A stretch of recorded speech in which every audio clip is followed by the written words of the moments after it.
Salut, allez vous abonner à la chaîne. Molière. Voilà. Un message de Zaka vraiment que l'année 2019 est l'année où il y a il y a un changement, année où il y a espérance, année où il y a conviction, puis il y a stabilité. Au moins, il y a ceux qui ont 9, 19. 9, c'est un chiffre où il y a stabilité. À tout le monde, un chiffre nini.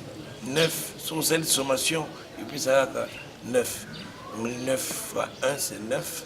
9 fois 2, 18, 1 plus 8, 9. 9 fois 3, 27, 2 plus 7, 9. 9 fois 4, 36, 3 plus 6, 9. C'est-à-dire 9 est la stabilité. Et je souhaiterais que cette année soit une année vraiment à stabilité, mais dans le meilleur, dans le bonheur. C'est-à-dire, Zamba Sunga, Poto Longo, Eskatozala, qui te pousse à sous-pas, Moussousou. Pour la Soukamboula, tout ça, un bilan positif pour nous tenir ça. Zamba Pambola bilan. Dans un album, il y a une promotion pour votre mis au Kansa, qui est la musique, musique qui est à côté de ma casque, les capots. Il faut te couper pour ça. Vie nouvelle est très bien. Et puis, nous avons préparé qui va bien rodé, bien suffisamment préparé pour que Tanazate va continuer. Donc, ça est vraiment pour eux, mais la peau, nous avons mis à ça. La musique est comme sous, mamambuka est comme sous.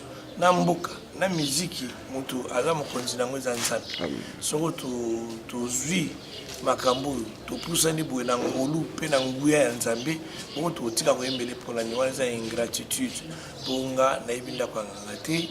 Naibi na corruption te, naibi sur faveur moté, ngai bino vous pesa nga confiance, vous votez nga, pe nzamba bundeli ngai na comme de place wana, et donc azonga na osala, ozungu sela ke tango nyonso, action de grâce, ya wana ko continuer na kotika koyemba te. Soko kuna bisika na ki ba pekisi yango, na komika mapo, ba ko pekisa sambela te.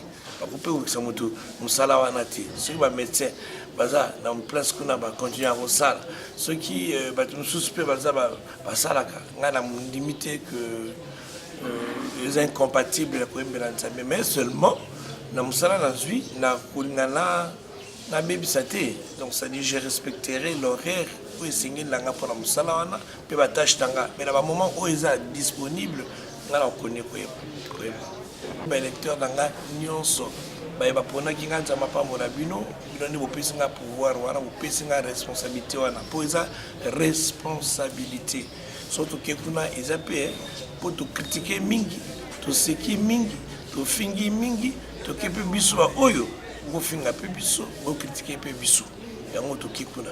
En tout cas, nous allons là-bas pour apporter quand même ce que nous avons pu critiquer. Donc, vraiment, on a bien obéi au Pona Ingati, dans le Pona Bamissus, pour Parlement, à la Mutumoti, à la Batusus, au Pona Bateau, tout le monde, la Bangopuna, vraiment, Zamba Pamorabino, Busungabiso. N'a pas conseil, n'a pas prière, puis n'a pas commandé à la dengue. Merci. Merci. Salut, allez vous abonner à la chaîne.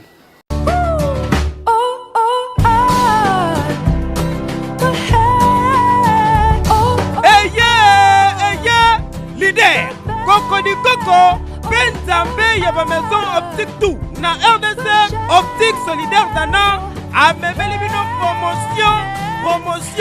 Ba maman batata cadeau optique solidaire d'Anna, à Mebelibino promotion. Au sombi lunettes, il y a vie.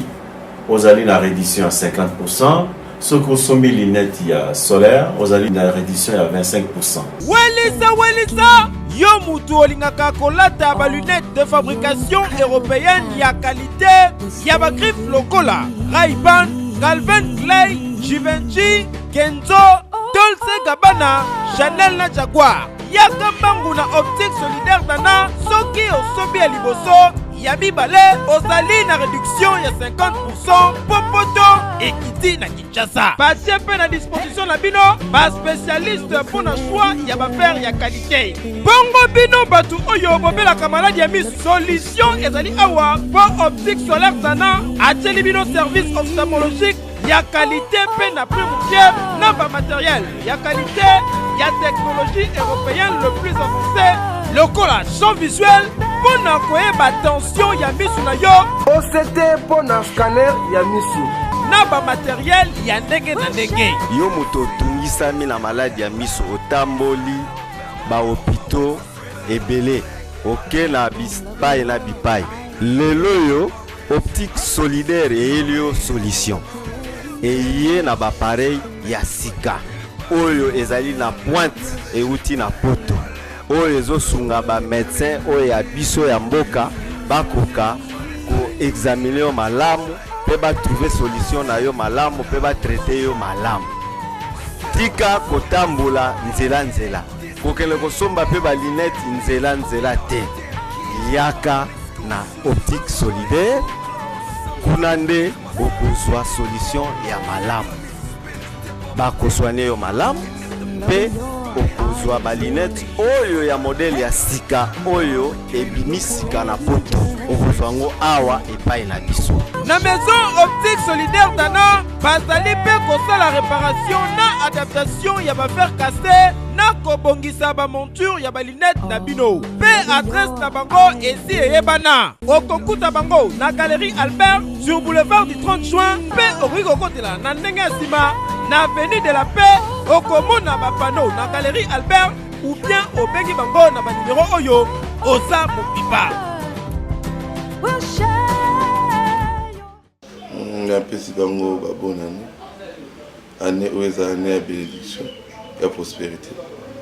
Mwana nzambe nyonso ayeba ete nzambe alingi ye kotala condition na sociale te tala condition nzambe asala yo alingi yo avant la fondation du monde apona ozala mwana ye ata difficulté ezali yo tayela ye bameilleur ve tala wana na mbongo te mokoti mbula sika a bonne santé mosu aza na mbongo makoti yango na AVC mosu akoti yango bakata ye lokolo mais okoti yango ni malaria okoti yango normal nzambe alingi yo mingi bameilleur ve na bino nyonso bana ya Congo mobimba RDC na bosente boma ponga na wuti na boma za pamba tout le monde aliboso eloko eza mabe ezaka mabe mais frère Bible lobby va vers ton frère songa mona mabe na critique na TVT mosala nzamba ko bunda na TVT akuswa na TVT c'est une ngaza mabe fona lukela ndako neto so bébé va vers ton frère ba guerre abaté voilà la guerre mo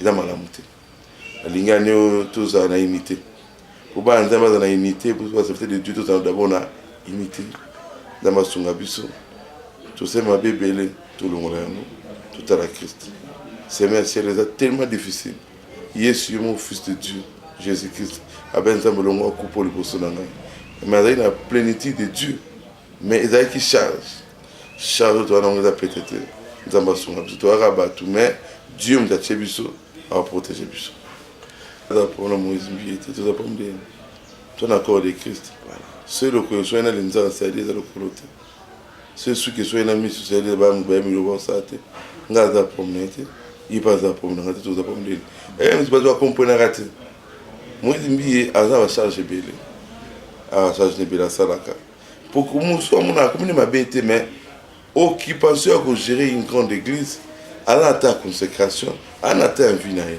pour préparer l'église église quand tu écoutes en ligne tu écoutes à monsieur Ranzamo les autres écoutes à tout écoute toi bon avec grand pasteur ils a prompté merci et ben il a monté parce que c'est une surprise mais bon et ça lui ma bête mon donnion sur la vie naïe alinga musala azo sa mwana salon atamo exactement soit pas ça qui médecin moi ni moi dans ta médecin on a été infirmier pour une eza ligne papa on a été non tout le monde a bana ba jouer ba beta ba somme ba yu ba na be di pele sikoto rubani ngapi na mona za ministère a chinga pa mezata mena na kumusika nzambe ko na ibaki yango te ekisame ba utapenda kaza église moko na ebiti nerba extraordinaire ba chona kacho na charge leki na zala na église na bomba tu as plus de 500-600 personnes mais oh siko ils a peut-être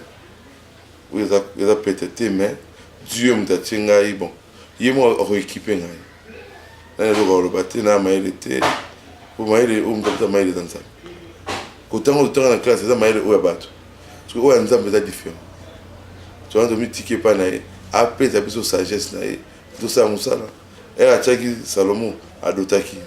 T'as pas redoté. Salut, allez vous abonner à la chaîne.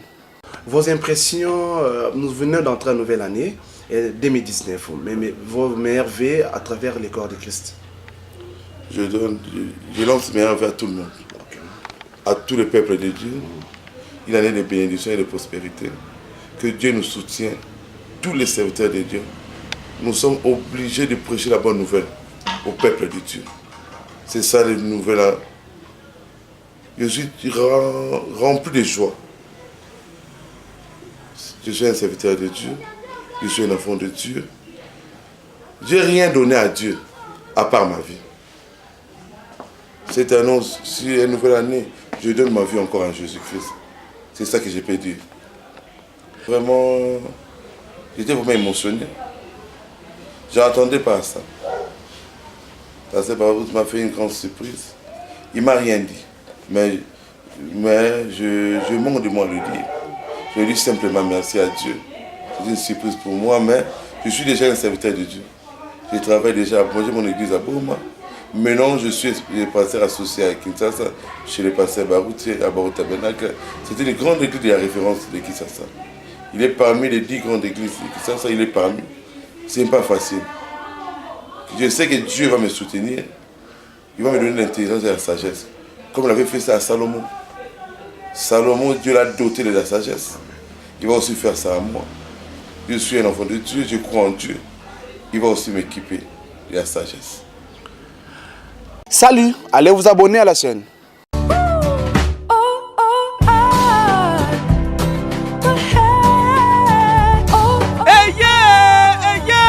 Leader, Coco di Coco, Benzambe, Yaba Maison Optique tout, na RDC, Optique Solidaire Dana, a Memelibino promotion.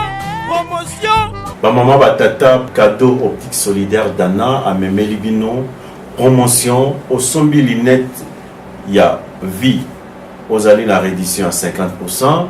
Ce qu'au Sombi Linette, il y a solaire, aux allées la réédition à 25%. Welisa, yo mutu olingaka kolata ba lunettes de fabrication européenne ya qualité, ya ba griffe lokola, Ray-Ban, Calvin Klein, Givenchy, Kenzo, Dolce Gabbana, Chanel na Jaguar. Yaka bangu na Optique Solidaire Dana, soki osobi ya liboso, ya mibale, ozali na réduction ya 50%, popoto, ekiti na Kinshasa. Patie pe na disposition na bino, ba spécialiste pour na choix ya ba fer ya qualité. Bongo bino batu oyo bobelaka maladi ya misu, solution ezali awa, po Optique Solaire Dana, atieli bino service ophtalmologique ya qualité pe na prix routier, na ba matériel ya qualité, ya technologie européenne le plus avancé, lokola champ visuel, pour na koyeba tension ya misu na yo, OCT pour na scanner ya misu. na ba matériel ya ndenge na ndenge. Yo moto tungisami na maladi ya miso otamboli ba hôpitaux ebele oke na bipai na bipai. Lelo yo Optique Solidaire et Helio Solution. Eye na ba pareil ya sika. Oyo ezali na pointe et outi na poto. Oyo ezosunga ba médecin oyo ya biso ya mboka bakoka ko examiner yo malamu pe ba trouver solution na yo malamu pe ba traiter yo malamu. Tika kotambola nzela kokele kosomba pe ba lunette nzela te. Yaka na Optique Solidaire kunande okozwa solution ya malamu. Bakoswane yo malamu pe okozwa ba lunette oyo ya modèle ya sika oyo ebimisika na poto okozwa ngo awa epai na biso.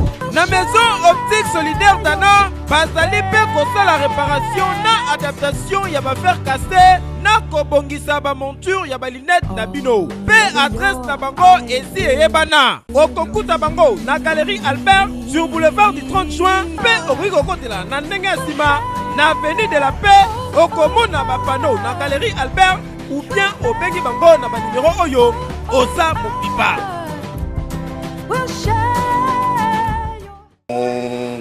Il va chercher ça, mais c'est trouvé dans la Bible. Va vers ton frère. Si ton frère a péché, va vers lui.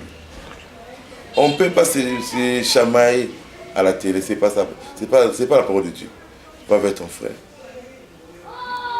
Si tu es un problème avec moi, j'ai mal fait. Va vers moi. N'est pas ça à la télé ou bien à Facebook. Non, va vers moi. Tu peux aussi me dire que je suis un enfant de Dieu. Je peux me repentir. Je peux me repentir, je suis un chrétien. Ah, un enfant de Dieu, il est humble.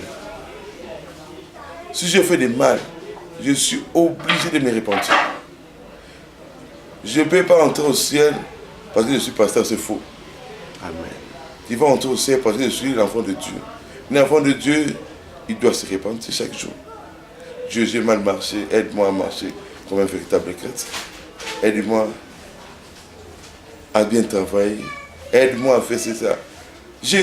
Chaque enfant de Dieu, il connaît ses faiblesses. Jésus avait dit qu'il avait les faiblesses de la faim. À nos grandes arrêtés. Il était Dieu. Hein?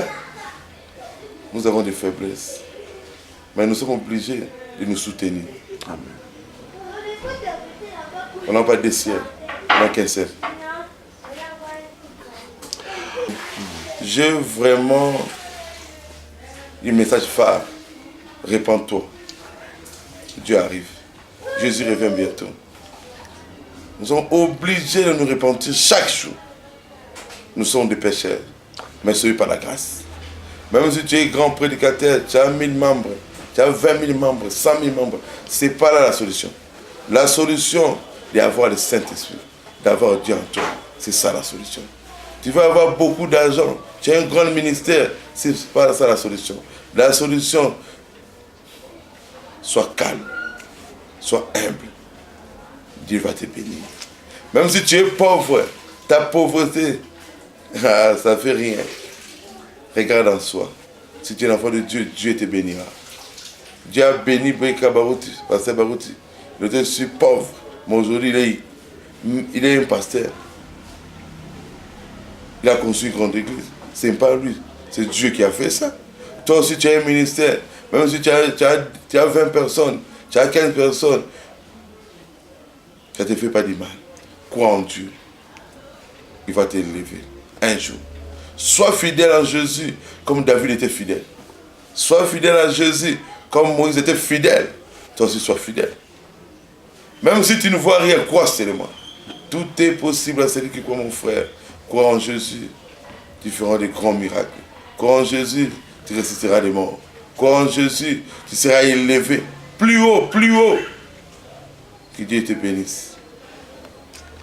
Salut, allez vous abonner à la chaîne.